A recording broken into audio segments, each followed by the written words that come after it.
زيزو وهدية ماما. أكتر حصة زيزو بيحبها في المدرسة هي حصة الرسم. المدرسة بتاعته بتقول إنه شاطر في الأعمال الفنية، بيحب يرسم وكمان بيحب يعمل حاجات بإيديه، بالذات بالطين والصلصال. زيزو قعد فترة طويلة يجهز لهدية عيد ميلاد مامته، عمل لها طبق مخصوص أخد منه مجهود كبير علشان يطلع مظبوط، وبعدين رسم عليه وردة باللون اللي هي بتحبه. ماما حبت هدية زيزو جداً وحطت الطبق على الترابيزة اللي في وسط الصالة بتاعتهم. وامبارح أخو زيزو خبطه من غير ما يقصد، فوقع اتكسر مليون حتة.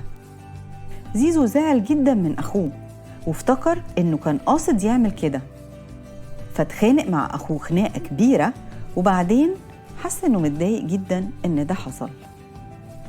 ممكن تتناقش معانا في التعليقات على الفيديو، وممكن تفكر مع ماما أو بابا أو أي حد بتحبه وبتتفرج معاه على القصة دي.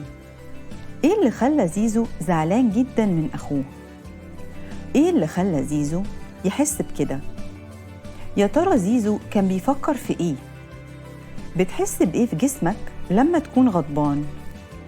عمرك ضربت حد أو كسرت حاجة وإنت حاسس بالغضب؟ بتعمل إيه عشان تهدى بعد ما تحس بالغضب؟ يا ترى ممكن الناس يعملوا إيه عشان يساعدوك لما تحس بكده؟